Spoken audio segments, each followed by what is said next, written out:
Good evening, everyone. Thank you so much for being here this evening. I'm excited to see some folks that I'm just meeting for the first time this evening, and some other folks that I've known for a long time that might be able to add a lot of great value to what we're going to talk about this evening. I'm Stephanie Latour. I'm the Executive Director at Norte Association for Cultural Awarenes. That's DNACA. And before we get started, I'd like to do our land acknowledgement. It's up here on the screen if you'd like to follow along. It says, we acknowledge with respect our presence on the ancestral lands of the Yurok and Talo people. We wish to share our appreciation for our local Indigenous community members, uplift their voices and cultures, and thank them for being stewards of this land. And additionally, I'd also like to thank the Elk Valley Rancheria for donating the use of their beautiful community room for us this evening.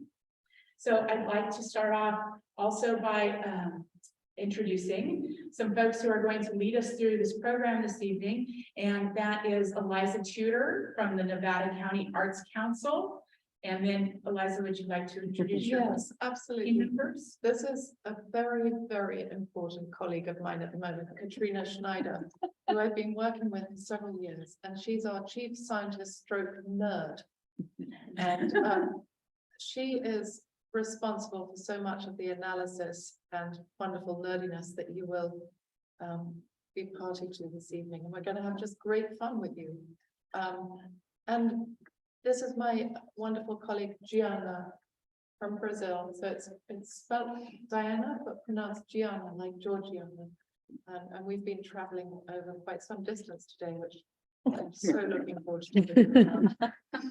But like Stephanie, I'd really like to offer our thanks to the Elk Valley Rancheria. It's so super to be here. It's such a gorgeous place. And in Nevada City, where our office is, in Nevada County, we are on the lands of the Nisenan tribe, who are one of 3 tribes that I know of who have yet to reclaim their federal recognition.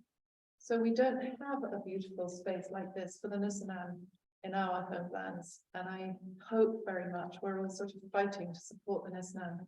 There's only 142 members left. From what we gather was a population of between 7,000 and 8,000 at the time of Western colonization. So it's very sensitive, and it's just absolutely beautiful to be here in this beautiful space. I'm going to take lots of pictures to take home to Shelley Covert, who's our tribal representative and sits on our board of directors for the Arts Council. Stephanie, thank you so much, and members of the board too, for putting this together for us. It's just delightful. Thank you. Very excited about it. Stephanie, come and sit here. No. Bullying Stephanie into submission. We also do have a sign-in sheet that's going around. And if you haven't signed your name and give us your email and affiliation, any organization that you're affiliated with. And also, I think we could welcome the Zoom participants here as well. And anyone on Zoom, please share your email, your name, email, and affiliation with us. We would love to have that, as we will be sending some material later on. Wonderful. And I'd like to ask whether you can hear me quite clearly. It's quite good, isn't it? And do you think the audio will be captured with me speaking at this voice? A little bit louder would be helpful. So we all need to have our outdoor voices on, because we're filming everywhere we go. And in order for the film to be of real value, because this is a listening session, we need to be able to hear you. So please don't be shy when you speak up during this evening's session. We really want to be able to replay these videos and create something, a synopsis, in order to share with you later. And you'll understand why this is going to be important.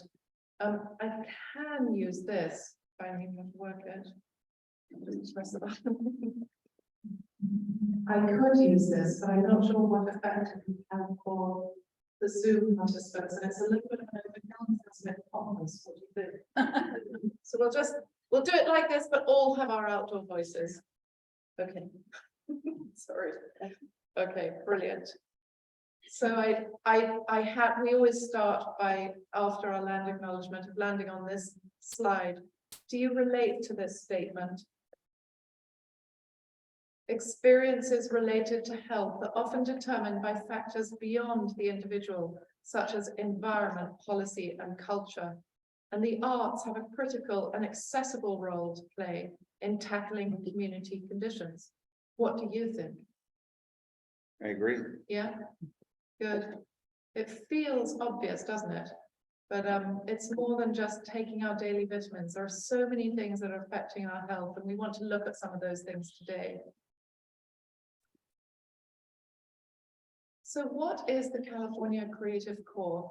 It's an economic and workforce recovery pilot program intended to fuel positivity, regain public trust, and inspire health and safety across California's diverse populations.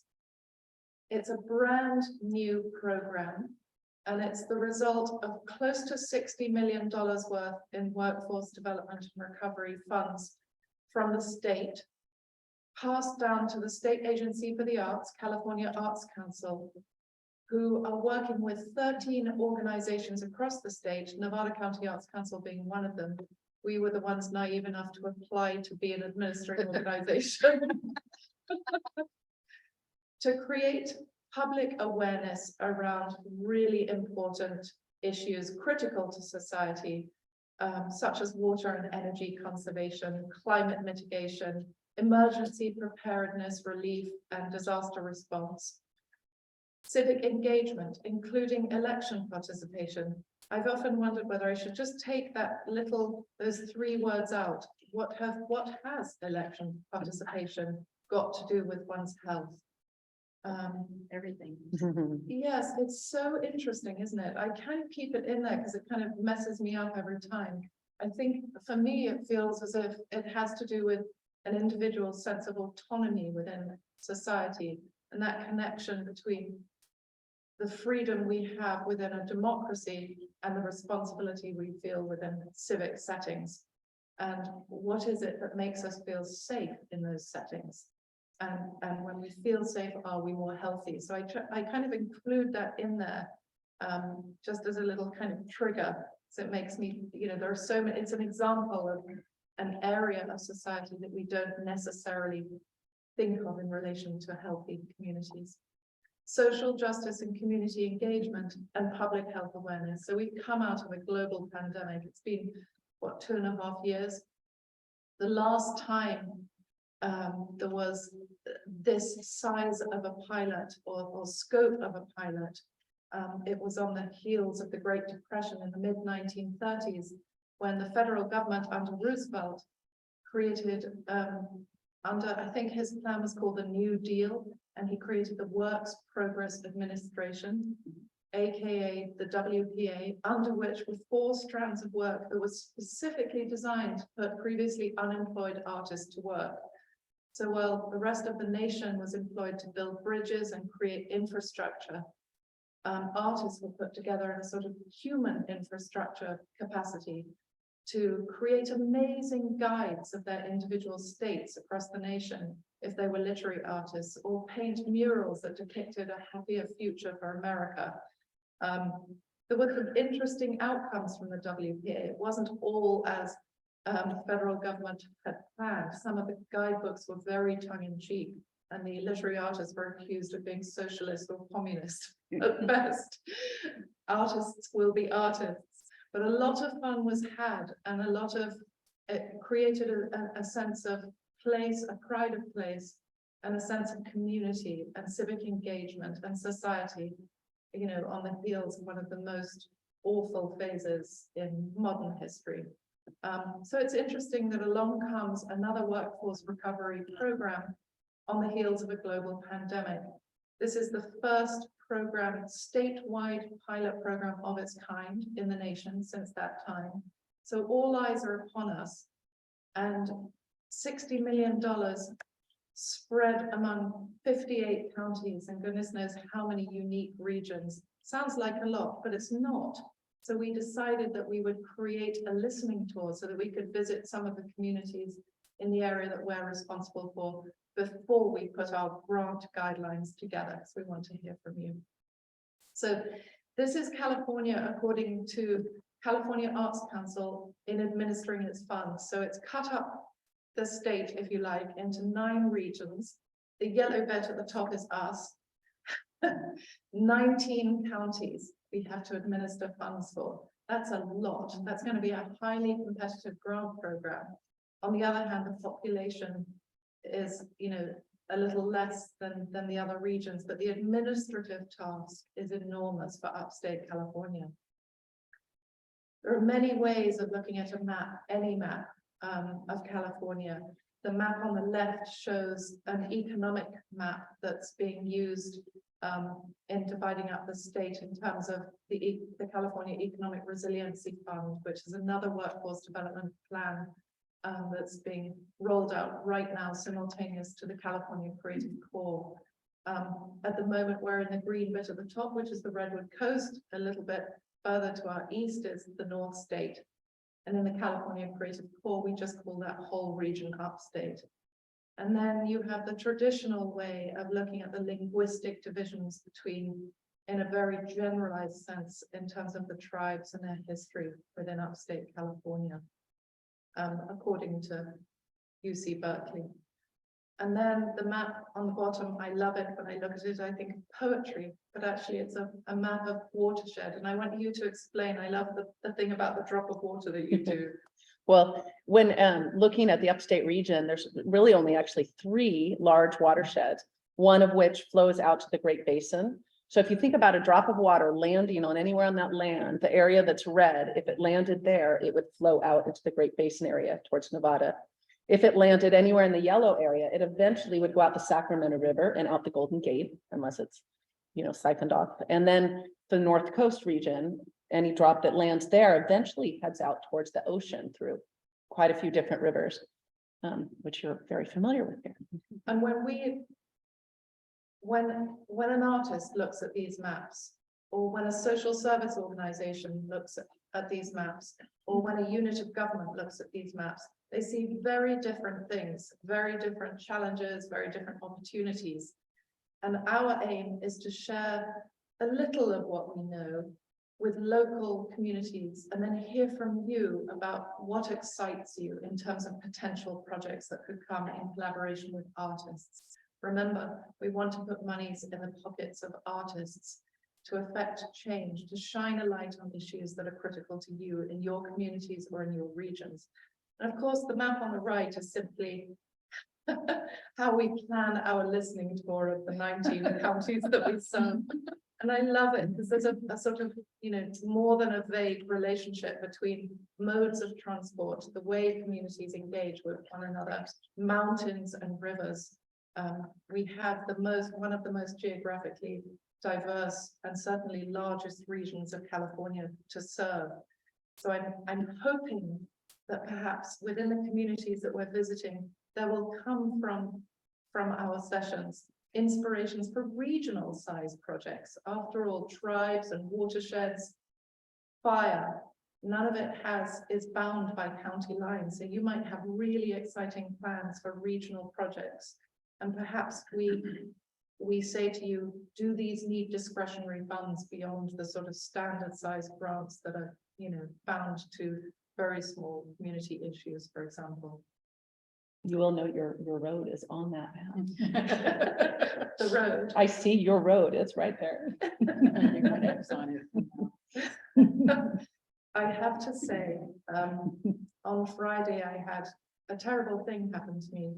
I was on my way to an opening of a show at a gallery, and a deer, the first time in like 25 years of living in California, where all my children were born, came out of nowhere, out of the bushes, and I hit it. And it just as quickly disappeared off. I checked the road subsequently. And it's one of those sort of rites of passage that all people in rural California have to go through. I mean, hopefully not, but as a result, I had to trade in my car. My insurance got me a much bigger and better car to tour today. We're doing 5 counties in 5 days. So last night we were in Siskiyou in Wairika. we made a little bit of a detour today because the executive director of Siskiyou County Arts Council, who I have great respect for, Patricia, wanted us to visit Happy Camp because she knows that the population is strong and resilient and has suffered from certain conditions, including humongous fire over the last few years. And there's a very, very strong tribal footprint in this region. So we went off to Happy Camp thinking that we'd be able to make it up To O'Brien. to O'Brien. You just probably all know across the that road. border, and then come down. And we checked sort of informally about the roads. And everyone said, oh no, the roads will be fine. And we traveled up from Happy Camp having looked around, and the road got worse and worse, and there was more and more snow. And finally we got to a point where it was clear that other cars had actually turned around, which was a warning sign.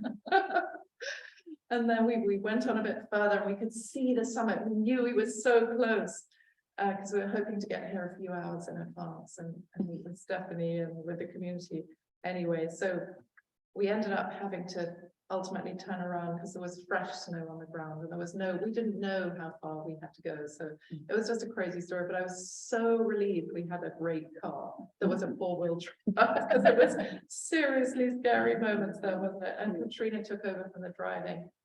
She's such an amazing person. Anyway, so here we are in upstate California, 19 counties, 31% of the geography of California, but only 4.1% of its population. 3 watersheds, incredible ranges of precipitation. Europe went into the extreme with 95 inches a year. I would feel very at home here coming from England. And then, you know, elevation from here, from sea level to 14,000 feet with Mount Shasta, and then a mixed economy with agriculture, timber, ocean fisheries, mining, tourism, energy, etc., etc. How are we going to do this? How are we going to roll out a grant program equitably, making sure that we really understand local communities and understand the projects that are coming from them? So Nevada County Arts Council is one of 54, almost paralleling the 58 counties in California, 54 county arts councils that represent local diverse communities each year. So I represent one, Stephanie represents another for Del Norte, and there are 52 others of us, and we speak every month. We have meetings, we meet yearly, we report into our county board of supervisors. We have to, we're highly accountable to our board of supervisors. We have to create an annual report, naming us eligible for a resolution to then go and seek a special state local partner status with the state agency for the arts. So we thought, what better way than to work with our peer agencies across the upstate region? So you're going to be hearing from Stephanie a lot in the next year and a half. So we're introducing today a new tool, one way of evaluating the relative health of communities across California. It's called the Healthy Places Index. It was developed by the Public Health Alliance of Southern California. It's being so widely, there's so much interest in it that other states are also adopting it. Utah was the latest state to adopt it a couple of weeks ago. And it's fascinating. But when we look at it tonight, and we'll do a live demonstration of it, we're going to ask you to exercise a little scale and relativity. Because what you may see when you look at the indices or the markers for, you know, measuring health, you might think, well, hang on a second, that's not our experience living in Del Norte. We have a completely different relationship to what you're telling us we should look at on this map, according to this map. And that's what we would describe as lived experiences. And it's your lived experiences that we want to hear about tonight. So a lot of nerdy stuff you're going to hear, thanks to Katrina. We're going to try to make it real, and you're going to help us make it real. Do you want to speak to this slide a little? Yeah, well, with each county, before we come on in and even go into the data, we try to understand more of the different parameters. There's a lot more, obviously, we can be considering But in understanding, you already, we looked at the scale of geography that it covers, it's the range and elevation, the primary waterways, and understanding how watersheds are connected, partly to also understand how communities are connected. Also to understand the waterways and how it connects to other counties. Public lands, especially relevant in places where you have a high amount of public lands, it can affect the tax base. So for what's available for community support. College and universities, this plays a role for us to also understand with the educational indices that we'll see, the bachelor education indice, do they have to go away? How far do they have to go to school? So what kind of decision they're making? Understanding as well the tribal lands and how they overlap with the different census tracts and the different community resource groups, especially because as we look at any project, this is funding artists, but those artists need support of their community groups to also understand more of what's already happening and what are the ways that they could help fill in. So to help set up those alliances and collaborations. Exactly. So when we think about grants for artists and paying artists to tackle these issues that are critical to society and the enormity of that, how does the artist retain their vision and their dignity throughout a process when so much is being expected of them? And sometimes it can be perhaps by smaller grants, which create, the perfect environment for distinct residency opportunities, for example, through the grant period. Or perhaps it's larger scale opportunities where that artist is working in collaboration with these social service organizations, community groups, or units of government. So that's where what we're doing here is providing you potential, you who are going to go out and share with your communities essentially the opportunity to apply for grants, little clues about what kind of projects can emerge. And here is a fire map, and it's a very beautiful one. I look at this and I just think of art. And of course, what it is far more devastating. It's fire. Mm-hmm. Yeah, and I'm going to ask Stephanie to expand more specifically here, but again, there's some threads that certainly connect all the upstate region. Fire is an enormous one, and not only because it doesn't obey county boundaries, of course, but the scale of devastation we're seeing with each year, with the shifting of the fire patterns, but how things are burning. This is something that the entire upstate region needs to really look at. And so this map is showing the fires that have occurred over the last century, with the green being in the early part of the century, and the fuchsia pink ones are the more recent fires. And right away, can you notice a pattern? What's sort of different between the green and the pink areas? Where they're coming from. Yeah. They're bigger. The Yeah. fires are getting bigger. So we used to have smaller fires, of course, and as time has gone on, these conditions have changed. And we can go more into that. I'm the nerd. I'd love to go more into that, but I'm not going to. But if you are interested in fire, it is something of understanding that, because what matters more so is where are we headed? What's happening in these next years? What do we need to do to shift some of our relationship with the landscapes, to be more resilient with fire, more protected, to maybe not have those peak areas be getting so big? How do artists play a role with getting us there? Over the last 3.5 years, Nevada County Arts Council, just as an example of the kind of work that artists can get engaged with around subjects such as fire, Nevada County Arts Council worked with and raised monies for 2 incredible artists who created a project which essentially mapped the 13,000-year history of forests and human relationship to forests, how they've been managed over time. An aspect of the culminating exhibition, which was an exhibition of 19 California-based artists, was an overhanging, you walked underneath a simulated forest, where at the beginning of time, with the receding of the ice age and the forests growing with very wide diameter trees, marvelous grand trees. And then along comes, European colonization. The trees are slashed to make homes and build up mines underneath the ground. And the regrowth is small diameter trees, a lot of scrub near the earth. I speak in the most unscientific way ever, by the way, so my apologies for that. But of course, lending conditions to forest through the poor management of forests, incredible risks of catastrophic fire, which have just been growing and growing.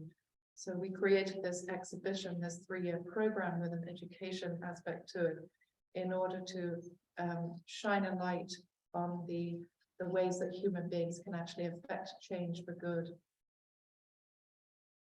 And here we have the mighty Klamath River.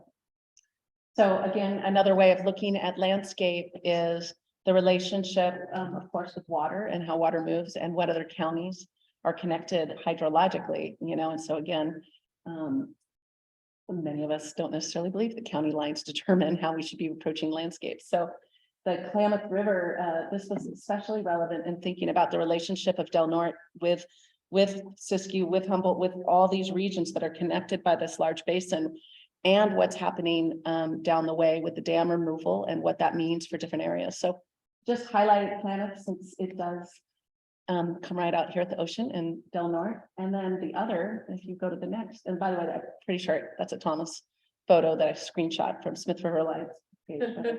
Wanted to confirm, but also the Smith River here and a huge sense of place. I just want to let you know, I've had the huge gift of spending the last 25 years coming to the Smith every summer. So it's a huge part of my life, my children's life. I was married here, my kids' placentas are buried here, everything, you know, it's like, Okay, no. sorry. That's a different section. Sorry Too about much that. information. Sorry, it's true. But it's just a huge aspect, and so I know as well for you all. So again, how does that sense of place, how does the Smith River watershed play a role in the life? What are ways that that can contribute to health or some of these other factors? Yeah, I'm sorry, that's what. Sorry. Don't be sorry. It's a beautiful, beautiful and real connection with the land that you have here. So yeah, where we want Del Norte to do really well here. Oh my goodness, I can't believe I said that. So one of the things that the Healthy Places Index reminds us of is the correlation between race and cultures and health. There is a real correlation between health outcomes. And so, as we'll show you, there is a way to see in every single tract of land what the racial makeup is. And we show this as a way to encourage you to acknowledge this in your applications and to, if you are acknowledging it, to make sure that you're working with and remunerating tribal members if they're consultants, for example, or encouraging tribal artists to get involved and be paid. So make sure that you're very, you're showing an obvious awareness for and appreciation and respect for developing relationships in these areas. And here is the Healthy Places Index. So looking at that map, where you can see there are essentially two colors, 3 shades, 4 shades. You have dark blue, light blue, dark green, light green.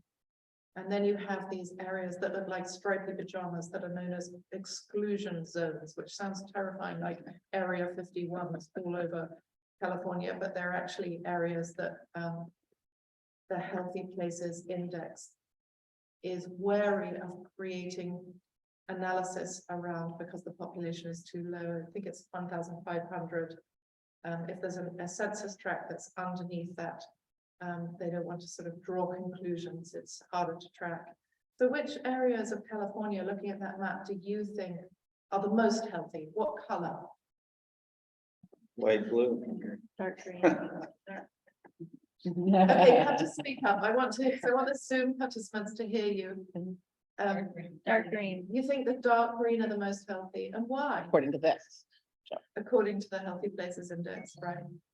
Money and What was that? money and options. Money and options. I think that's a great answer. It seems to be the case that where you get large urban centers, metropolitan areas, there are access to resources and opportunities seem to be more abundant according to this tool than other areas. So what do you think the least healthy areas are?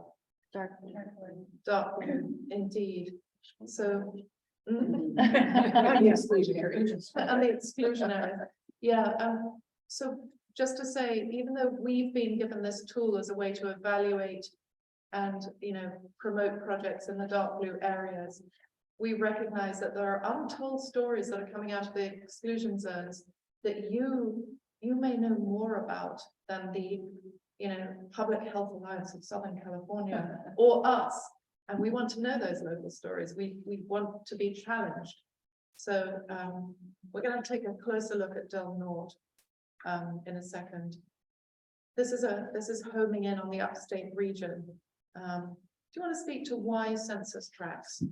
Yeah, I mean, the census tracts over time actually do not change boundaries. No politics can change the edges of them. The only way they change if population grows quite a bit, then they might be divided, or if population goes down quite a bit, they could be combined. So it allows for continuity over time. They're often based on either watershed boundaries or roads or fixed areas, fixed boundaries. Yeah.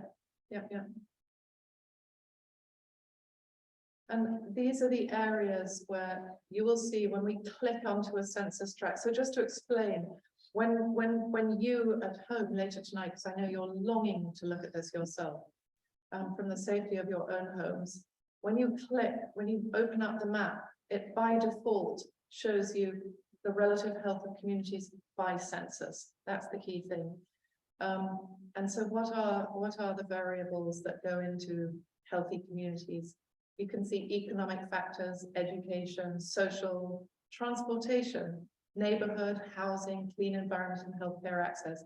And every one of these indices opens up to more specific comparables. So you can compare a census tract with the rest of your county, or the rest of the upstate California, the rest of California.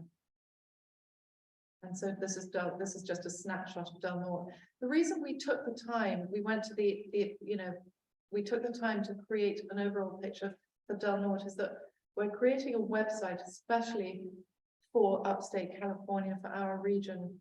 And we want you to have this information at your fingertips so that if and when you apply for a grant, you can be reminded of the clues that it offers. Do you know what I mean? So every county will have its own PowerPoint presentation. We're recording it so you can listen back to our conversations, etc., etc. We'll probably make one 30-minute film of all our listening sessions so that you can also glean information from other counties as well. I'd like to speak to this particular slide. Yeah, I put the data, this is where the whole joke about started, because in going into this, again, don't feel constricted, but just know that this is how the county overall ended up with these indices provided a group from Southern California that is probably a little more focused on urban environments. So again, all of this, just never feel bound into it. The stories of the area are what matter the most, but the way it comes out here, actually Del Norte has the lowest HPI score of all the counties in the upstate, 5.4 percentile. So what that means is mainly that there are 5.4% of California counties that have a lower score than here, and that's only all. 5.4%. And since there's 58, you could do your math, because I don't know what half county looks like, but anyway. But of the 8 tracks that there are, ended up with 4 of them are in the dark blue, that lowest 0 to 25 percentile, 2 in the light blue, and then 2 of them are excluded. So there's nothing that's in the green areas. That doesn't mean there aren't areas that do not score green. But so we are particularly looking at these areas that aren't scoring as well. So what are those here? Particularly it's economic in Del Norte, the lowest scores. It ends up comparing to all counties. It is actually the bottom in terms of economic conditions. In California. In California, just in California. So we're going to go further in and look at some specific tracks, because I do find that looking at the tracks is a little more useful, because you're not averaging what is the variation. The per capita income here ranges from 15,000 to 31,000 a year. So again, you're melding all those together with these statistics. But it gives us clues of what we might look at. It also can give clues as to what the county is already either really strong at or overall is suffering. So maybe a project makes more sense to be a pilot in an area, but really applied to a larger scale, or just gives more of an understanding of just, what you're up against looking at in some of these conditions. Last of all, if you just go real quickly back, also just a summary there of the different tracks. And because again, the average for the county doesn't tell you as much about specific communities in terms of underrepresented people or Native American history, and especially with the track that's at the mouth of the Klamath, that one's excluded, and yet it has the highest with 28% Native American population. So just a summary here, and you'll have this. So it's just for you to have some of, again, as Eliza said, these clues of what we're seeing in the patterns. And in moving on to this map, I want you to know, again, when we go into the Healthy Places Index, which we're just about to, in terms of a live demonstration, you'll only see upstate California from the perspective of tracts. However, we thought it was singularly helpful to create a sort of overlay to show you the counties as well, for those that are developing county-wide projects. There's another opportunity for you to think about, if you're putting together a series of grant applications for Del Norte, what other funding sources can you tap into for matching funds? We don't know yet whether we're going to require matching funds. I don't think so, but there are opportunities. Like, do you have a community foundation here who would be interested to know about this incredible work that is trying to turn a needle through creating public awareness around issues that are critical to society? Most community foundations you'll find are interested in the same thing. I know our community foundation in the High Sierra is deeply invested in forest health and fire, everything connected with forests and air and watersheds, the air we breathe. So be thinking, how can my project also engage this funding source over there? And how can we create from my project something really sustainable that has more buy-in from our community here in Del Norte? So yes, of course, yes. That's where I have to end the show for a moment. I will come back to it, and then I have to go on safari. Healthy Places Index. How do I then? Oh, there it is. Great. But now I don't know how to get down to the. Yeah. Who can see my mouse on the screen? Oh, you lost your mouse on. How do I do this? That really tech person has left the room. Oh, there it is. Yeah, they'll bring the thing. This isn't going to work though. I need to be able to see it on my screen. Why can't you see it on your screen?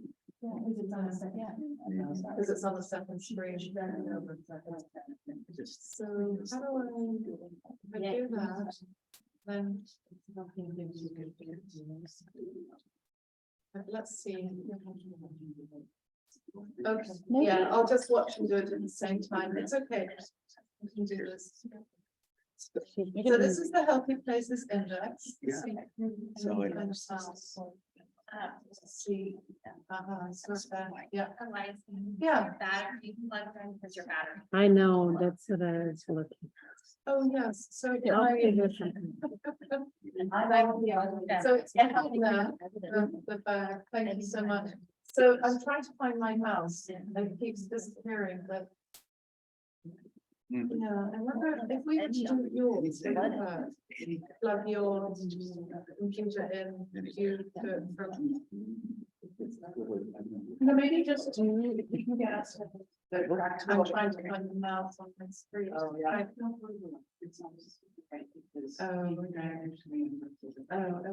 sorry, hang on, sorry. Okay, so. There it is. Okay, great. This is good. Okay, great. Now we have to zoom in. I'm gonna pull it down.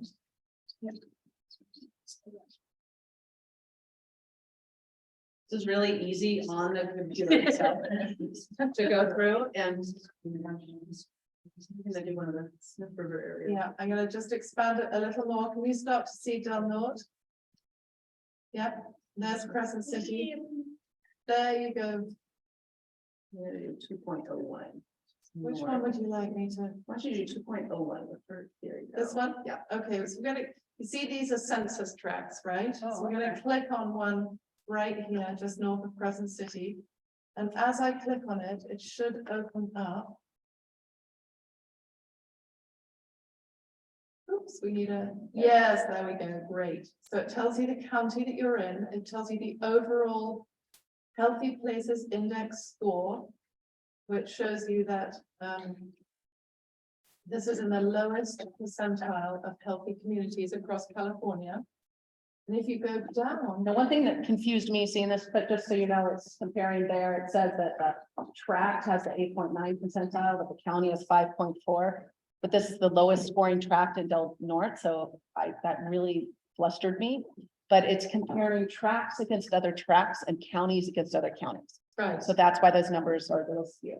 Again, you don't have to worry so much about specific numbers. You're looking at patterns, you're looking at what are the conditions that are driving that score, to see if there's something that you're passionate about, or you know that there could be something that could contribute to improving the conditions of. So Do you want me to look at, so if you go down, you see all these areas that we've already talked about.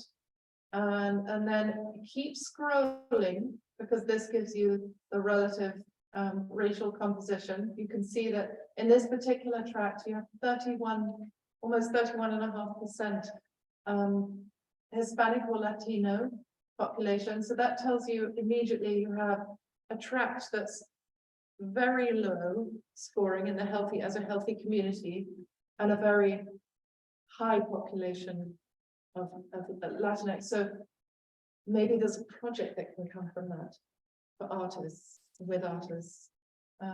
You also have, quite a high population of, obviously, tribal composition of, and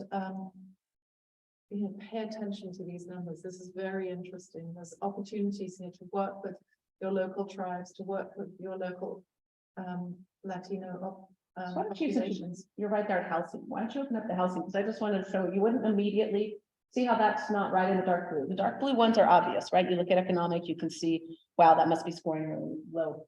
This one had the low income renter severe housing cost burden. Not this, yeah. So it's like looking, this one's so much lower than the county average, which is 60.7. So what's happening here that's really different? Again, understanding, and what can artists do about that? That's where we're all, challenged to think of what some of those projects might be. But having an awareness, if you're thinking about a project, of some of the conditions that are around in there, are great guidelines, because the direction has been to really try to incorporate some of the other pieces that are going on. I guess I'm really confused about what kinds of projects you're talking about, because I wouldn't even be able to explain to an artist what this opportunity is. So, okay, I understand where the numbers are coming from. I understand what you're saying about our county. But what is this opportunity? Well, I mean, this is where it's been great, and we're going to move this. We'll go through this, and that's where it's like brainstorming, where we hear more about some of the conditions you're seeing, and then seeing what could be brought forth. But so first of all, our aim is to show you the tool that we've been given as the administering organization for these grants, to evaluate projects and promote projects that can be attached to some of these areas where you're seeing issues within Del Norte. Okay, so again, my brain's up a little higher, Right. You're getting down here. Are we talking about artists creating billboards? Are we talking about artists creating murals? Are we talking about statues?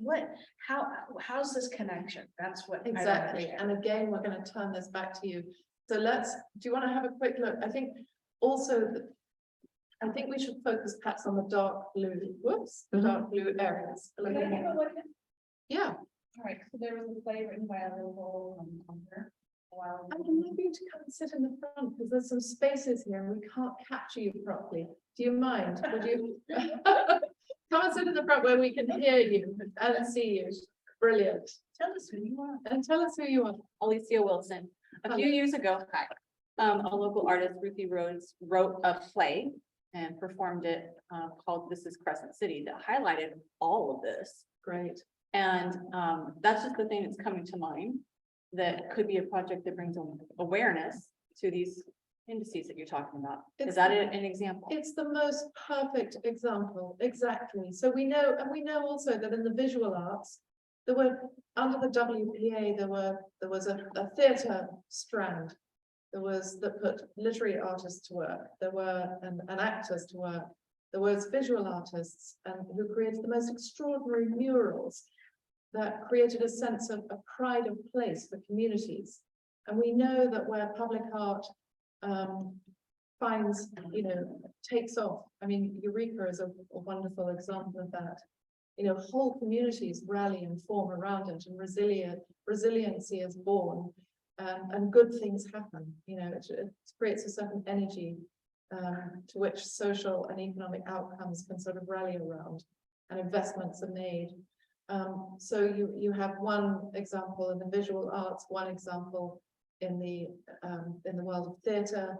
I'm always interested to hear, I love it when musicians are in the room, to hear what kind of sustainable projects can be created, perhaps in relation to intergenerational learning, where schools are engaged as well. So let's dive in. Do you want to take me to a dark track? Well, we were in a dark track. That's what we're in, Brilliant. 2.01. And do you want to go to that? Do you want to go back to 2.01? Yeah, well, I mean, so the other indices that were all low were the economic ones. Let's have a look at economic for a moment. So you click on that, and then it tells you, tell us what we see here. Well, particularly the employed levels. And again, this is, yeah. So, I mean, we can open up each one. You can open up each one and look at information that's there. And as I really appreciate, as Eliza has guided folks, this is giving information. If you have a topic, if education seems like what we should maybe open up on, because it's. Yeah, I mean, let's use this as an example. So this is where the Healthy Places Index can become a tool for you to create a case for support for your project. If you have a project in mind, you know that stuff is going on in a tract and stuff needs to get better. The community needs to build in resiliency and health. And you want to know how you can describe that that's important in your application. Every household should be able to afford the necessities of a healthy life: medical care, healthy food, quality housing, education, and other basics. Stable employment allows people to afford the goods and services that are necessary for good health. Research indicates that economic opportunity, especially having a job, is one of the most powerful predictors of good health. And that impacts on health are especially pronounced for people in or near poverty. So when we were visiting Tehama a week ago on Saturday, we had our listening session inside the job center. What's it called? It's just called the job center, isn't it? And it's extraordinary. There's this young, dynamic executive director of the job center in Tehama, and she had already gathered with a group of artists, knowing that we were coming, and presented to us a whole load of different projects that could possibly spur people to apply for jobs or generate in the right places an awareness for the kind of jobs that could be created in their local community, etc., etc. That's just one example, and that's why art is building relationships with local social service organizations can be very helpful. So the artist might have a certain vision and certainly all the talent and the capacity, and then the organization will provide its own vision and work with the artist on creating something amazing within the community. Do you want to do the track below, track 1 of This one? well, what was it, 104? It's what, I'm not showing that right there. Or go down, but right above Crescent City, right above Crescent City, right above the sea, or This yeah, one? I think one more in. It's not there, it's one down. So that's a separate track right above. Oh, little one. This one. Up. Okay, I'm gonna expand it. Some of the tracks are tiny. But just bringing us in closer in here to Crescent City. There you go. 104. That one. See this tiny track here? Let's click on that. And see Or maybe you want to guide us to where you want to go. This one surprised me because I believe that's where the hospital is, and it had low scores in in healthcare access. It has, I mean, this is spreading things around, but was surprising to me because often when we've seen that, it's been in more remote areas, and this is. So it's telling you here that the number of insured, You need to understand that only 25% of the population is insured in this county. So By exactly, this is, private insurers, 75% of the population is on government, some form of government insurance, be it Medicare or Medi-Cal. yeah, And that greatly impacts healthcare access. yeah. We have, I think, 5 doctors. No, there's a lot of medical. We have 5 doctors in the community. We probably have 15 nurse practitioners that are primary. And what is that? Why only 5? Our Nobody wants location, to move here. our location is extremely isolated. We are far, far away from everybody else. So it's so interesting because of course, most of upstate California is rural. So there's a lot of isolation. And that sense of isolation can create, it seems to be a correlation between isolation and healthy outcomes. Well, when people talk about Northern California, they always stop at San Francisco. Yes, it's so true. Central California. Yeah. It really We is. really don't exist in the rest of the day. Healthcare is going toward, it's going toward more corporate. As far as the hospital will bring in physicians, but the private physicians aren't coming in. We've lost doctors. And that's true. We've lost dentists. We've, you All know, the professionals, yeah. even veterinarians, not here, but in other areas, they're going to corporate hospitals for animals, where you have several people in one space. It's harder when it's just one doctor and a whole staff. Yeah. 25 years ago, we had couples that were doctors, both were couples, move here and decide they want to raise their families here. Those people are now in the sunset of their careers or they've retired, and there aren't new doctor families wanting to move here. So it's almost, is it a sort of issue? Because I want to focus on this because I can tell it's generating some energy in the room, whether it's positive or not. Like it's an issue, isn't it? It's a huge issue. This single indice is pointing to an issue that we would never have known about unless you were telling us about. We can only see the data that says that the access to insurance is, but actually that's just the tip of the iceberg, isn't it? So is it something connected with livability? Is it, are the doctors not moving here and the nurses because it doesn't seem appealing as a There's place also to live? lack of housing. So There's no place for people to move to. So when you think about the California Creative Corps as a program that's paying artists to create public awareness around issues that are critical to your community, we're talking about these things that you're calling out. How can one create a sort of campaign that presents the incredible beauty of and livability of Del Norte? I've been saying that for years. I work at the hospital. Mm. And I've been saying that to the administration at the hospital, and I've been saying it to the Chamber of Commerce. You guys need to join forces. You need to go out and seek the professionals. And it's not just doctors, it's accountants and lawyers and veterinarians, and I mean, everybody at the professional level. And there are people that would love to be able to kayak after work every day. There were people that want to go hike. There's people that want to live this life, and you've got to go out and sell what we offer and the lifestyle that we offer to those people. So, But I can't do it. I'm overcommitted, but there needs to be people that are willing to put that. So could you create a ginormous, fabulous project that connects different agencies across different sectors and the hospital, and create a sort of public awareness campaign that places the artist at the forefront and is paid for their work? And it could be literary artists, it could be digital artists that are creating a story through video or film. yeah, These are the ways, we're just presenting the clues, and then we're teasing these issues out of you because you know best. I mean, I really want to explore this one more. I mean, we'll finish Yeah. and go through and hear some of these ideas, but one of the things, like, when we were driving on it, and as rushed as we were, as much as we drove this humongous loop, I was like, don't miss this as you come and look in at Crescent City. This is truly one of the prettiest places anywhere in the world, this whole area. And then there's just this gap sometimes. So like bringing in, this field trip thing where you bring in these doctors and then they get to be up at the Smith River and they get a kayak out there and they get to see how special, or a mural that's showing youth that it's worth going to college and studying this and the need for doctors. I mean, so again, leaving it to the creatives to figure out what that is, but I'm just gonna tag, I find this place so stunningly beautiful and people don't know about it.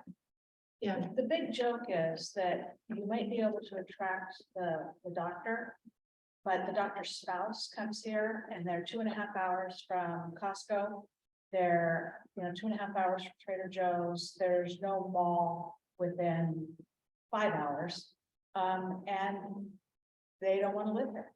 funny you should say that, because I actually think though that that's just a simple thing to say. I think it is more than that, in the fact, like, our education system with our, no. start again. So I think part of the recruitment issue, one, is housing, and I do know we have tons of jobs that we are trying to recruit professionals. So there's a lot of jobs available, and like for the food policy council, is anyone here from the policy council? They were trying to recruit folks and they couldn't find a place to live. So they couldn't move here, even though they have a job for wage. You're ready for that. But to speak to the spouse issue, that I think it's families and their children and the opportunities within the school system. And the schools are here, but it's a challenging landscape for our schools. And so a project this will be a better idea as well. Say if we wanted to go, maybe kids have found the boat to talk about the sister city and all of those wonderful opportunities. I'm quite intrigued to know which you're referring to. So there's, this is a column of so many other things, but so you can see it there on the timeline. So the kids got a vote after the tsunami that happened, that really took out what is now our sister city in Japan. Riz, we talked about, and we lost our harbor, but they lost their entire. In the 1960s. March 2011. They knew that there was. This is a huge thing. Yeah, Yeah. We want to know about this. it was recognized in the Olympics, but then COVID kind of like overshadowed the Olympics, and we were all super excited. A lot of community resilience came around us about trips, the foreign exchange students, not only with the high schoolers, but with our politicians and some of our businesses to try to create that resilience and relationship, because what's scary is that city looks so much like Crescent City. The landscape, topography, the size of the community, the people in the community is really serious, but they lost, how many people did they lose? Like about a quarter of their population. This is in Japan. In Japan. There. But anyway, that was just one, and the kids found a boat washed up, they cleaned it up and a barbecue here. They 2 had years after the tsunami. 2 years after the tsunami.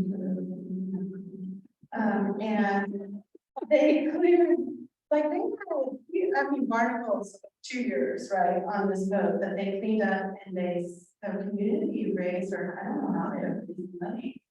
As a community or a grant, they shipped a boat back. Oh, this is not gonna be anything funded. No. It was us. Yeah, it was fun here in the States. Yeah, and so they sent the boat back to that high school, and we've developed a relationship since then with this community. But one of the things that helped, I think, enlighten us is emergency, right? And how do we prepare for an earthquake or a tsunami, and look looking at what they're doing, their resilience has been phenomenal. That's one of the things I got out of it, but anyway, I was. But so what's interesting is that you're benchmarking with a community across the ocean, across the Pacific Ocean. I find that absolutely fascinating. But like an art piece could be an actual like sculpture Like a of the memorial? kids and the boat in our Front Street Park that's being built as we speak. And then they're going to be doing a an interpretive center and a little trail, right? That's going to walk you through the story of the Tala in this at the ancestral lands. And one of the other examples that I've seen is like a path, when you were looking for examples, is a path of stones of how many of the population was here in 1,000 years ago. About 800 years ago, 600 years ago, and then when you see colonization come into play, those thousands of pebbles in your path turn into 400 and 200, and then they start growing again. So that kind of artwork, I think, would be beautiful for our ancestral lands. I don't know that it speaks to as much. I mean, it does speak to. You were talking a lot about nature, fire, water, and all of these things, but I think our indicators show that a lot of it is economic and housing insecurities, actually professionals not being able to find housing here, to move here, and access to things. So that's where, Ruby Road's story, I think, was wonderful for that. And I don't know how you do that in art, but I just wanted to throw out, I forgot where I started with this whole thing, but the spouses move away from here because it's hard to find all the right outlets. And I have to say, that this year's been, I have 2 kids, and the friends, the stories that are shared and the mental health. And I know we have Climate Commons neighborhoods now that are coming in to help address and build resilience. That's a $10 million grant over 5 years. Was it? 30. Yeah, it was a lot. $30 million grant the next 5 years to help build that. It's a tough road right now. So what I would like to encourage, that this is so helpful for me, because I do feel that we've teased out the beginnings of conversations that could go in different directions, and they're all connected, aren't they? Like it started off with this one index that we looked at that showed that, that particular tract north of Crescent City, had the lowest number of people that were insured. And then you then took that and you uncovered, some really desperate truths around which we could create some kind of livability campaign with artists performing, a vital role in that. Yes. I speak kind of low, so you guys may not be able to hear me. You think so? Yes, absolutely. So I'm not shy, just don't talk off. Part of the thing when people are drawn to our area because of nature, and we're seeing more people from the Bay Area and bigger areas, so many Crescent City that are drawn to the nature aspect of that. But when they get here, part of what I'm seeing in my nature work, I work in the city, is we hear a lot of people say, gosh, it's so beautiful here, but the town, when you get to the town, it's such a apathetic spirit that's here. So we have a lot of generations, and I need to say that the underprivileged are poor families, and it's a generational thing. And we have a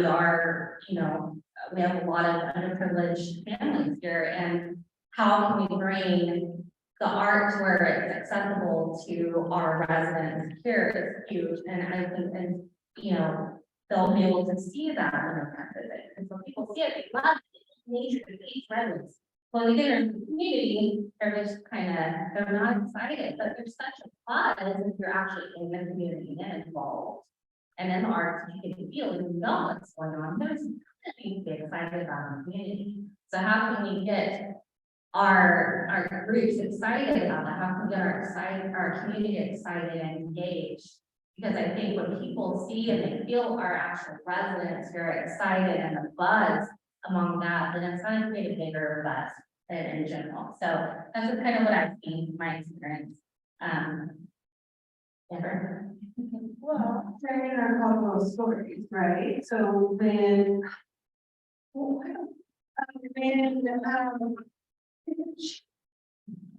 the staff celebration, cultural experiences within our community, and the visitors center idea right now is a building that is next to our street park. That would call it street park.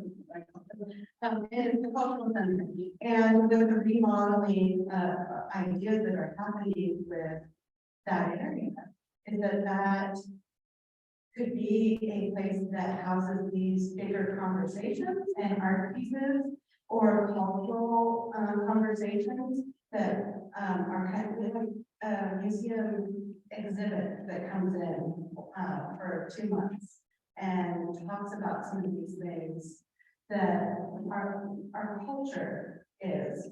Anyway, so I just wanted to make sure we have that idea of putting an exhibit at the cultural center and doing more community awareness and events that we glorify. I think it's festival. That is wonderful. And something those cultures, and with our kids too, it's like we lose in those generations that they may have lost their traditions and their hobbies within those generations to teach those kids those, you know, just standing and art or activities, physical activities, how to go kayaking or hiking, that those aren't, we have lost, I'm wondering if we lost some of that. It's such. Reclaiming some of those. Question, how do you get, Thank you so much. how do you get people excited about art when they're living in poverty? I mean, that's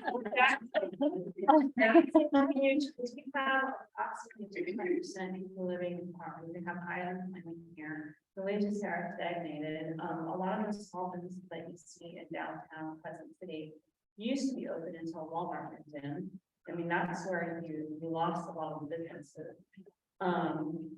So there are, I can understand, you know, painting a mural, and you're getting kids excited to paint a mural in their schools to be an inspiration, you know, but, and as far as bringing people in from out of Crescent City, there's no place to live, because the people who are buying the properties are all the Airbnbs, they're all people who work remotely from San Francisco, and they can outfit anybody on a house.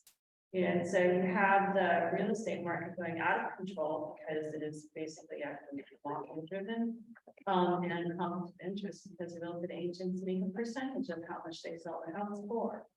So you have all of this that adds to the degradation of the area. Not to mention that when it's wintertime, we have more people coming in from like New York, because we want to live in the wintertime, we want to live in blizzard in New York, if we want to live on the coast of California, take a pick. So we have a lot of those people coming here, not those people, we have a lot of people who have income disparities coming here because it's easier to live here in the wintertime. So I mean, so with all of these, how do you get people to look at the art and say, oh, I'm inspired to do something different, or bring attention to the agencies who a lot of times they don't like to talk to each other because they're so, what would you call that? Isolated, siloed, it's like professors in university, they don't want to work with each other, they want to hold on to their data, right? So yeah, exactly. And do you represent a particular, I feel like we need to pause, and you just need to have a really good cough. You just need to, please drink whatever you do. Can I kind of like thump you on the back? I'm so sorry. But it's awful when someone's trying to stifle a cough, because you just want them to be able to do it, you know, it's not fair. Anyway, sorry, what was your name? Catherine Buchanan. And Catherine, are you attached to a social service organization or? I work for the tribe. You work for the tribe, which, I work for Elk Valley Rancheria. wonderful, wonderful. So you're in such trouble now, because now we know who you are. It sounds like you, Julie, isn't it?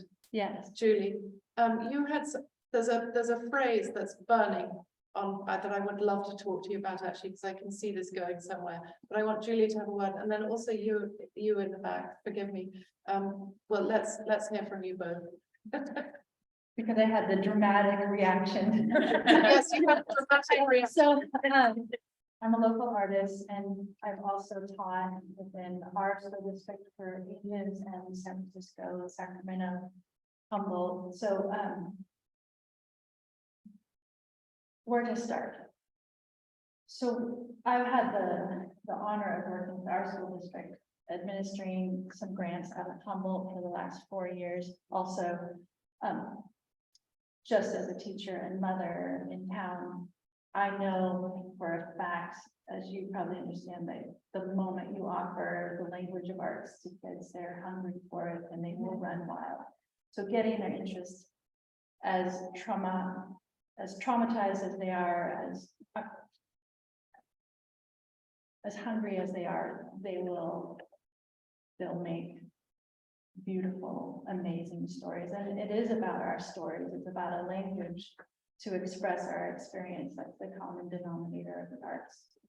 And I really feel so strongly that the school district is 100% behind any effort to include more arts. They have a wonderful support. But we're working with this huge issue of itinerancy between our teachers, our medical staff. There's no one who can consistently keep track and grow programs. And we see that in generationally, like what's happening with our families. Doctors can't stick around long enough to track on the repeated problems, same with teachers. So I know that the passion is there and the identification that these are really important skills. It's just how can we keep a consistent, focused effort on and pulling our resources together. But I've had an awesome experience this year working with Resilient Model Tribal Funds.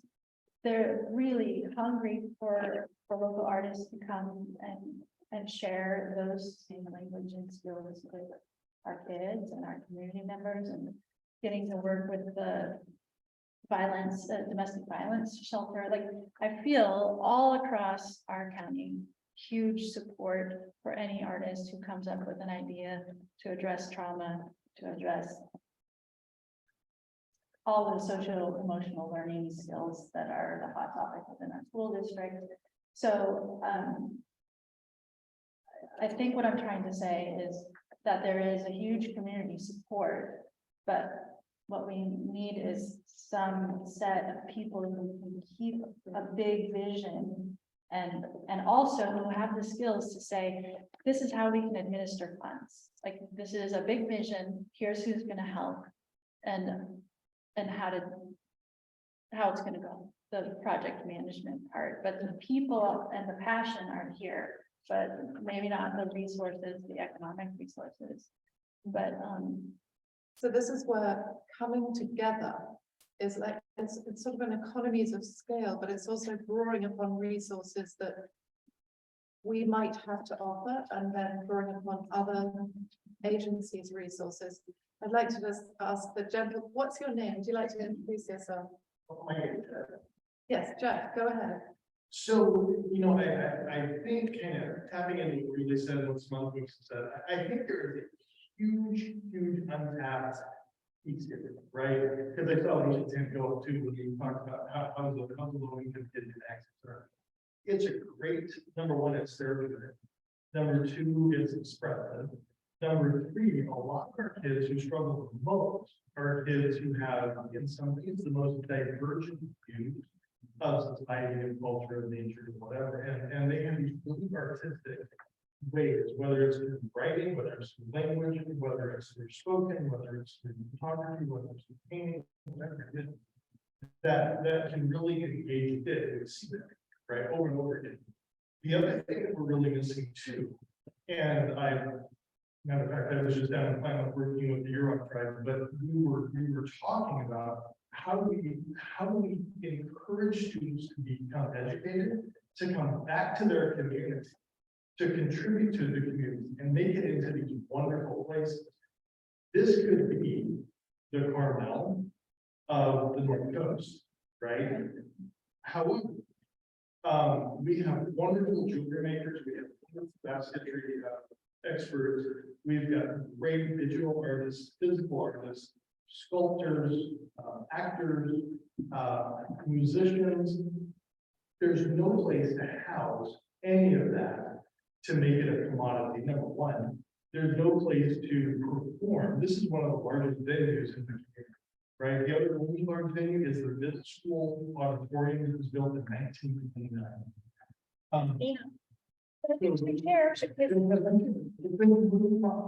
But we're in the process right now, with the local philanthropist of putting together a $42 million performing arts center.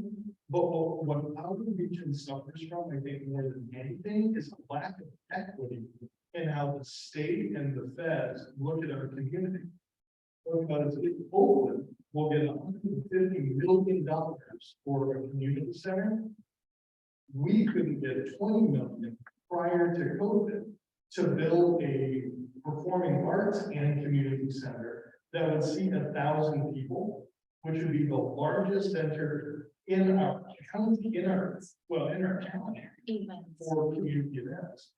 And now that 20 million 5 years ago is now 45 million for the exact same, and that's not, well, that's what we're going. And that's not even what we were looking at years ago.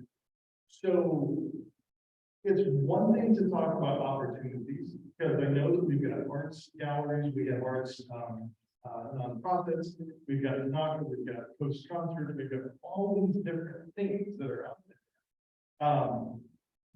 But we don't have the infrastructure to support it, and we're not automatically going to generate it. That's number one. Number two, we do have some limitations, right? My organization right now, I have 100 open jobs that I can't fill. What is your, sorry, what was your organization again? I missed it. He's the superintendent. Own it. So, when we have a limited open job position, we lose teachers every year because they can't find a house to live in. 80% of the just goes back to the statistic. 80% of our land in this county is owned by federal, state, or tribal governments. Out of what's left, about half of that is agriculture. The rest of it's in private hands. It used to be you could pick up 100 acres, 20 acres. Now 1 acre is going for $70,000. And 5 years ago, it was Get real estate market. Right. I mean, it's ridiculous. it's gone over the top.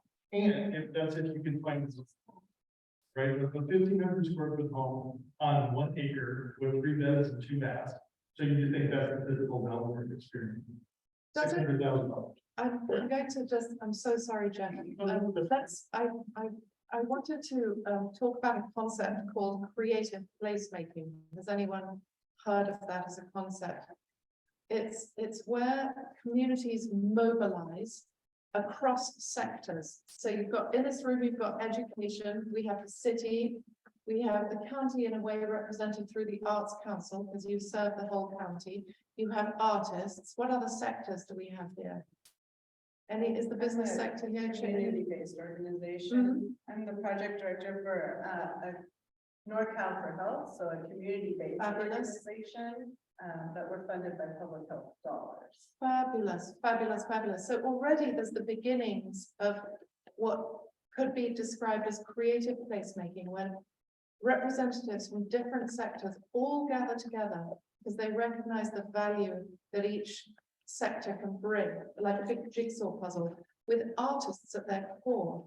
So in Nevada County, for example, we understand about the value of creative placemaking because it harnesses economic health in a way. It spurs economic and social health.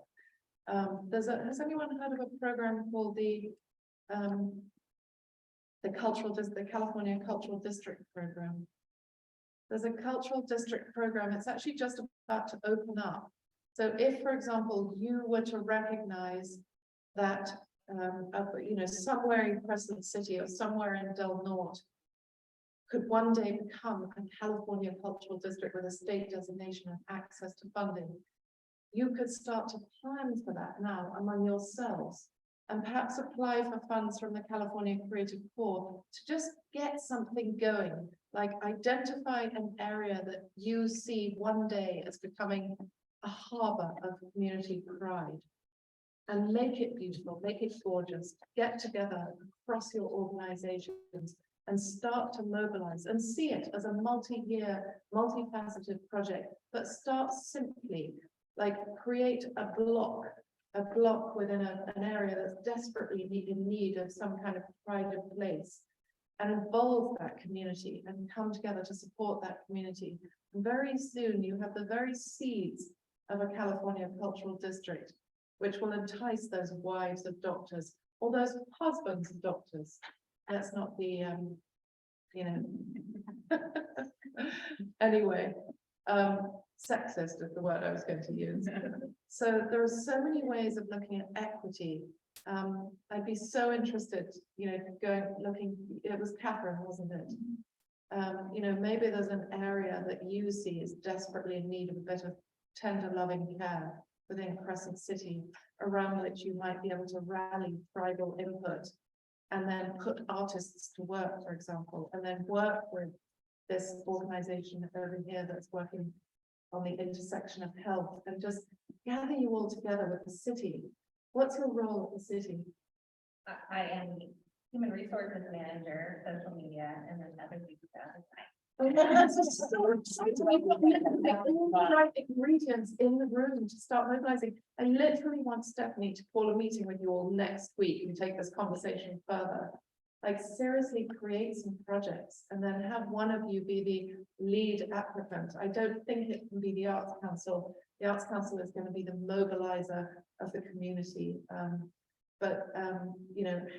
Have Stephanie and the Arts Council gather them, because that's what arts councils do. We convene you, whether it's a Zoom call that's available to everybody across the county, or whether it's an in-person meeting to continue this specific conversation, but work with the Arts Council, because we will be working with the Arts Council, and we want you to use the Arts Council as a facilitator and a convener. And when it comes time to apply for grants, Stephanie will be here to provide, along with us as the administering organization for the California Creative Corps, we'll be able to provide technical assistance and things like that. Real quickly before we leave this, to build on what Jeff was saying with or to understand it even better too, when you were saying about the unfilled positions and some of these pieces, I'd be curious with also looking at downtown spaces, because a theme that has come up in these other areas, these vacant spaces, and how can those be incorporated in as this nexus of energy for communities, for living, for artistic development? What kind of pieces could be filling in those spots that are really vibrant? So I just feel the connection of a lot of these things there. And we've seen it in Wairika, in Plumas County, and Quincy. It's a theme that has come up of the downtown core and what some of those pieces could be. Do you have empty spaces, for example? Yes. Yeah. Okay. Empty spaces that they want an enormous amount of money to rent. So Are there any empty spaces owned by the city or the county? The city needs to. yeah, eventually. That's being used for art. Yeah, right now, yeah. Yeah. There's one vacant building that's next to the motel or something that's on the beach. What's that called? That's me, yeah. Finishing up litigation. Yeah, because That was the. for the, like you said, the city needs to take over some of those places, that takes years. And so, but that one is almost finalized. During COVID, we, when many of the downtown businesses were forced to close and shut their doors, and it was this terribly bleak, what was otherwise, a very pretty couple of downtown areas in, the Gold Country. we tend not to use the phrase gold country so much anymore locally because it's loaded, you know, there are themes of genocide and exploitation and associated with it, but nevertheless, it's two very pretty downtown rural cities whose businesses were laid bare and laid vacant. We created a project called Art in Storefronts, and we employed 11 artists and 3 organizations to create gorgeous, beautiful art in the storefronts. So it looked like the downtown area was simply thriving with innovation and beauty, and as if it was open for business. So even as people walk down the street from restaurant to hotel or something, and they, instead of seeing vacant stores, they saw pretty art. Exactly. There wasn't a store for them to walk into, but there was something visual to see. Exactly. So it created this illusion of something absolutely beautiful. Well, it wasn't an illusion, it was.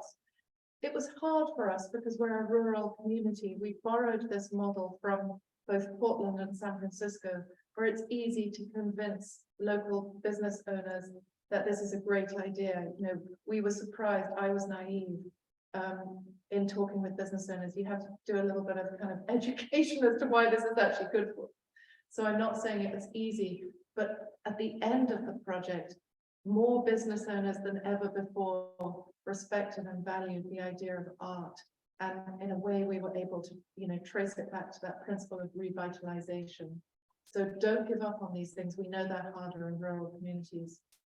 I just have a question about sustainability and the grants. And I don't know if you guys have the answer yet, or you're after these listening sessions, then you're creating the guidelines for the grants. But you know, thinking about these opportunities with the youth, building resilience and creating some sort of youth hub for developing these skills, sharing their stories and so forth. And then using the cultural center to do the exhibit and all of the, like, there's, I can see the program, but is this funding going to be multi-year so that it can be sustainable? Or It's a one and done. Yeah, it's a pilot program. So, you know, all bets are off. Who knows?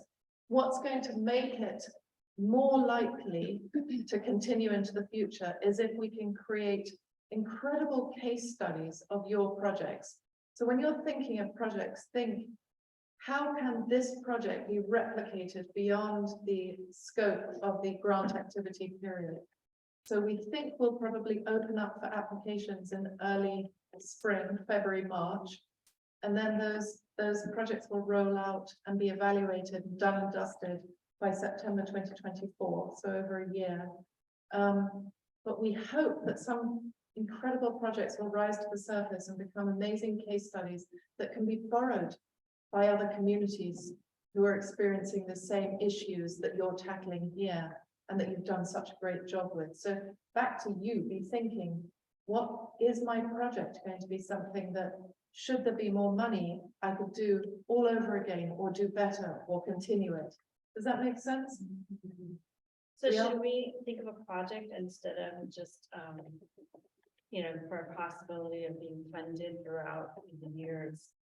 How can we build sustainability into it, even if the funds are not there? Definitely, definitely. And that's the value of partnering. That's the value of whether you call it creative placemaking or something else. It's the value of partnerships. And we're seeing more and more in rural upstate California, the value of partnering because of the lack of resources. So you're kind of, you know, giving each other a gentle push. You're all on the same ladder and one of you is pulling, the other is pushing, and you're all going in the same direction around a project that you want to create sustainability from. Yeah. Yeah. And it's interesting that I'm here tonight because two things I want to speak on. One, I went to a concert with the town right next, Grass Valley. Yes. And the next day I went to lunch in Nevada City. Yeah. And I looked at all of the art that you're talking about in the vacant buildings, not realizing that they were vacant. And at the concert, they opened it with a land acknowledgement, which I wasn't used to, and I was inspired by.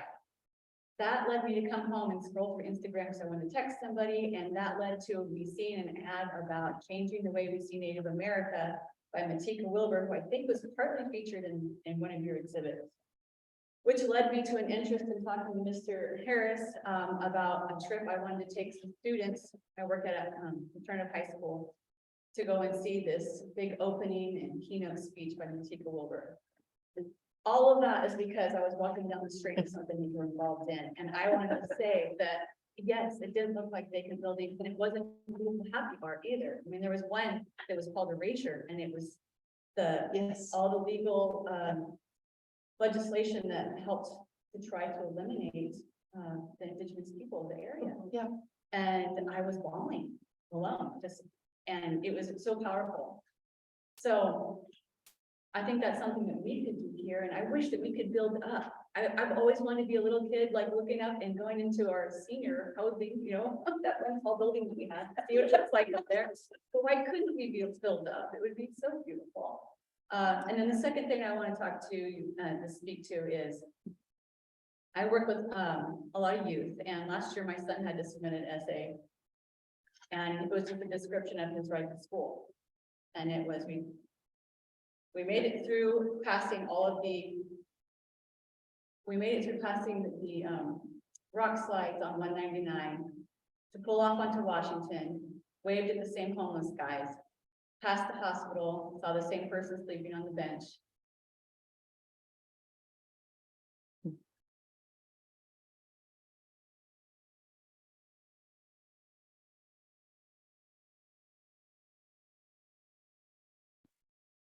Breathe. And then recently, thanks to Jennifer, she hosts an open mic night at her business. And the students want to submit art and everything's so dark. And I said, hey, let's have a dark show so that you can be seen and heard. And right now there's another competitive writing essay, and the 2 entries that I'm getting, they're just so dark. So maybe we need to use that as a resource and get that art and those paintings and the writing, and then seek out, isn't there a special list somewhere of all these like doctors and professionals that have that as a passion and want to come move to a place? Maybe that's a resource we would be pumping out there and attracting those people. But, you know, bringing people on sunny days to go kayaking and a walk in the redwoods, that's good for that day, but that doesn't keep them here. Maybe if we highlight and romanticize the dark side, that'll get people here to stay forever. I think the element that's missing is that there is a ton of brain power here that's already here. How can we convince them to stay? I mean, we have a community college, we have a university that's only an hour and a half away. You know, how can we convince the youth to stay, or even not, I mean, even the young 20-somethings? I think that's the whole thing. We have brain drain here. I have a son who is a civil engineer. He grew up here with Cheatham State. He's now a professional engineer. We keep trying to steal him back. Because there's an engineering job at the city. And he worked with Eric. So, but he and his wife wanted to go to Washington. No, they're on the east, they're on the west side. I mean, from the Bremerton side, they left there. And they have all the veterans there. And they also have medical there. And the other opportunities, they're pretty homebound for the most part, especially since COVID. But I have another son getting out of the military. He doesn't want to go to California. It's just too expensive. So we have talent. I know veterinarians who grew up here and they got their credentials and everything, and they're working up in Oregon.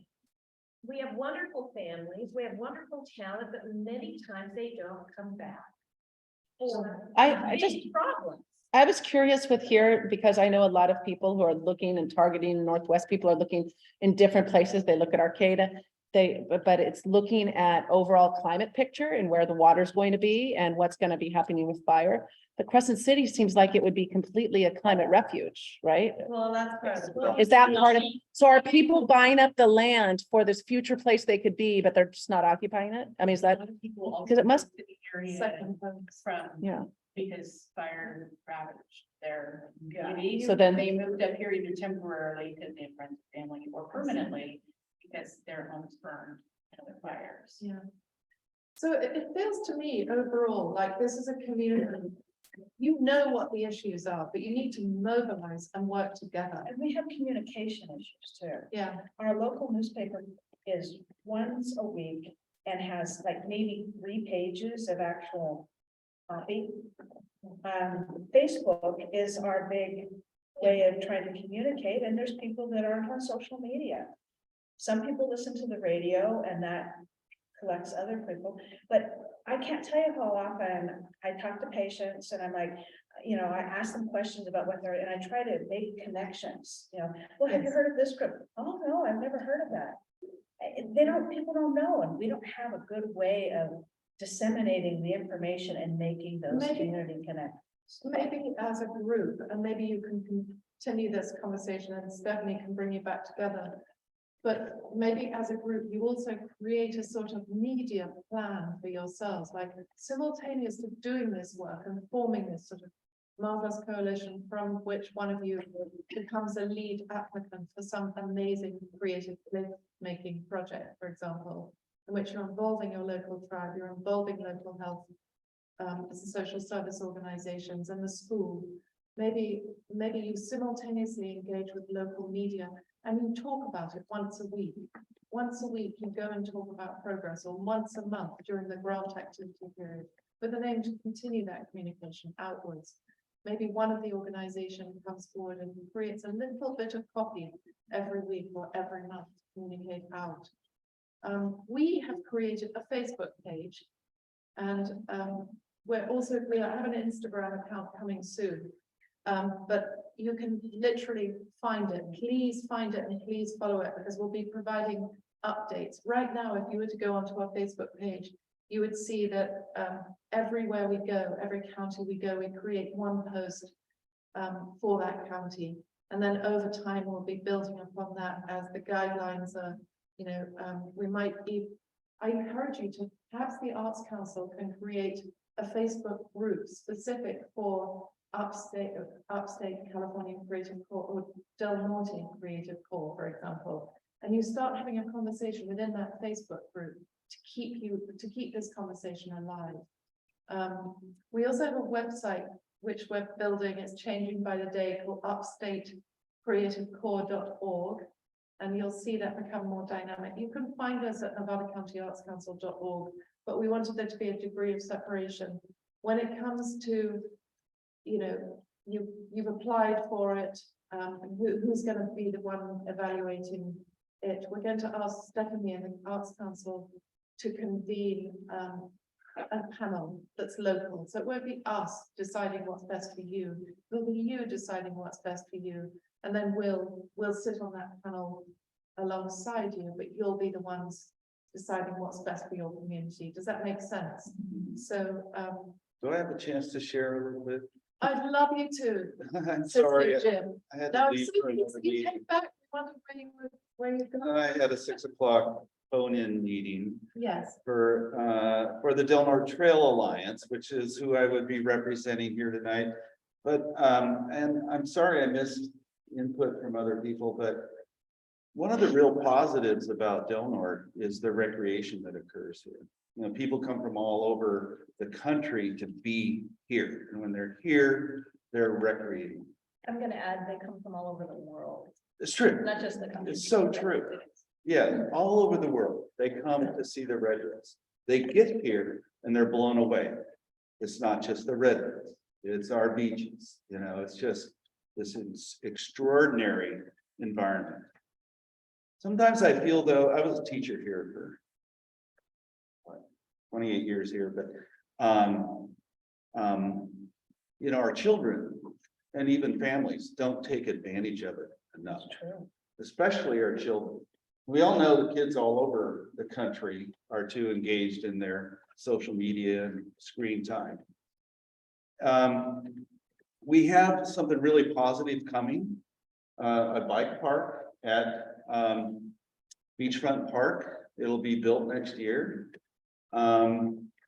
we have our beaches. I know I buried my students all the time. I only valued on Monday sharing what they did outdoors because I got tired of just nonsense. And I knew that they weren't doing anything outside on their weekends on their own time.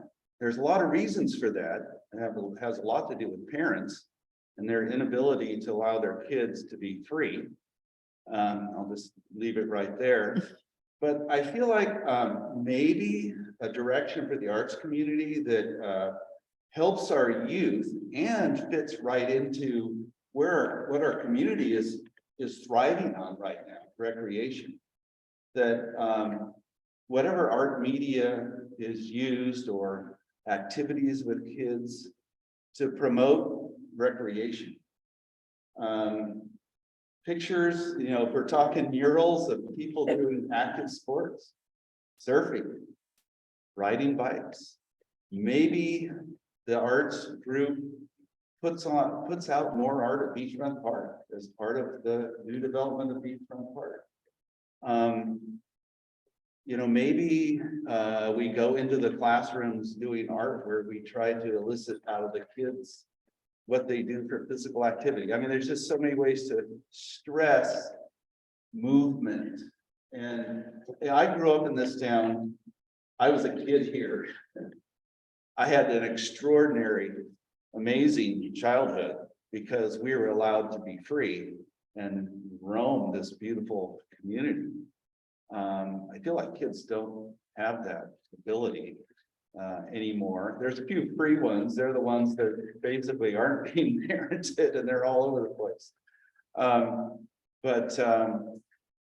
Anyway, there's lots of ways that we could come together and figure out ways to support getting kids outdoors. I kind of feel like building healthy communities missed the boat a little bit by focusing on some things that they needed to, but not enough on just getting kids moving.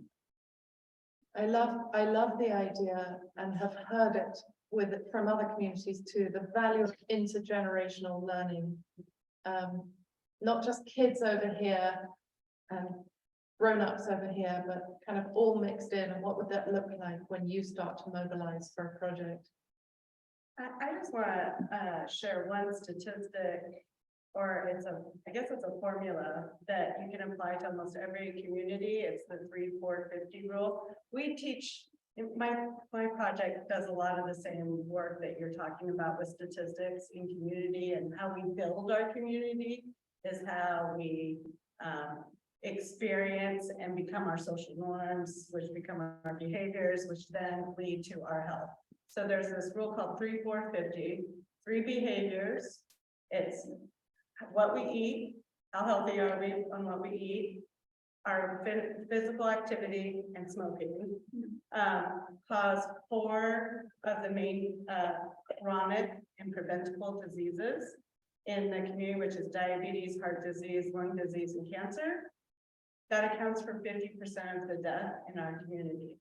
So when you look at the Healthy Places Index, I believe this is also the same site where it shows that we die 10 years on average earlier than our more metropolitan or more affluent counterparts in communities.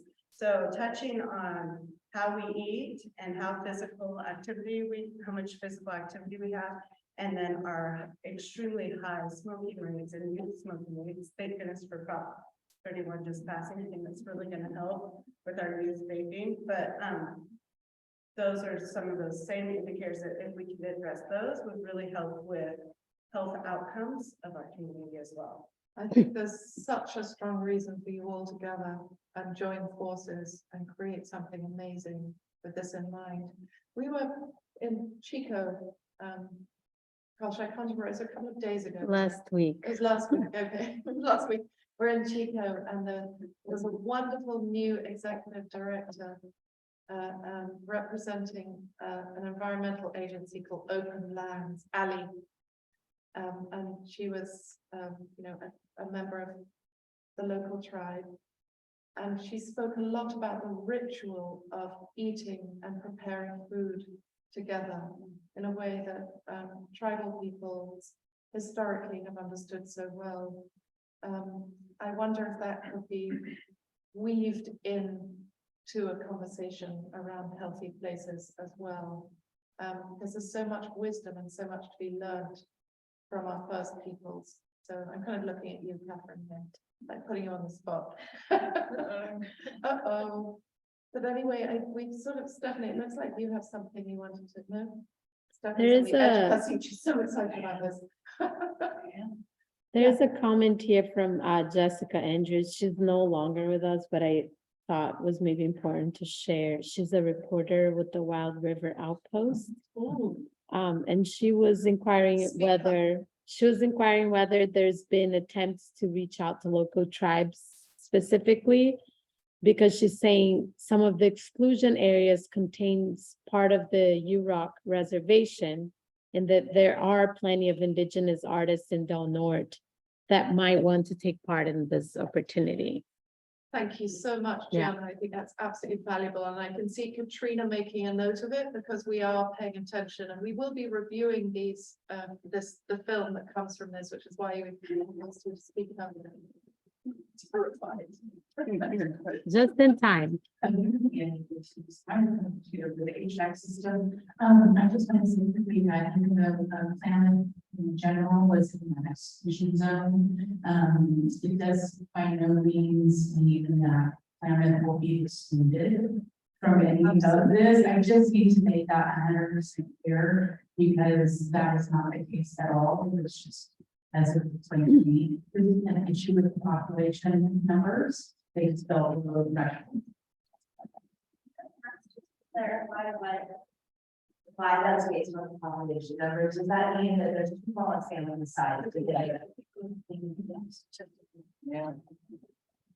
But as we made clear, and I will say again, just repeating what Stephanie said, just because it's an exclusion zone on the map is all the more reason to burrow deep and just look under the surface and figure out why that is, what it is that we're missing, then make a case for support, for that exclusion zone. And in this, we've just shone a light on the climate, and so absolutely involvement and participation is key. It feels like we're sort of at the end of our time together, but not your time together. And there's just a last thing I wanted to mention. I talked about the WPA a bit. The WPA was fabulously successful and had its idiosyncrasies 100 years ago. We mustn't get hung up on the WPA. It was 100 years old. There are very contemporary contexts we need to take into account. What special new scale of relativity we from planning projects when I just bought a couple of books on the WPA last week, and when they arrived in the mail, I saw that the introductions were written by someone I know quite well. Paul David Coffin, who's the, I think I mentioned this already, didn't I? No. Was, sorry. This was last night, yeah.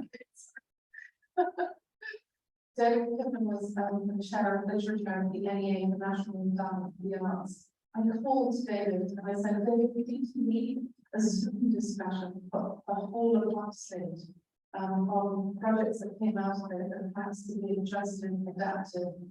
But contemporary times would be really fun. Like, how can we inspire some of our literary artists, our writers, our journalists, our digital media artists, our filmmakers, our actors, who's also very heavily involved in theatre and national endowment for the arts. And there's a lot about the WPA. So what we intend to do is, as we approach the time that we're ready to make applications, is also sort of bring in some sort of expert knowledge and have juicy conversations around that.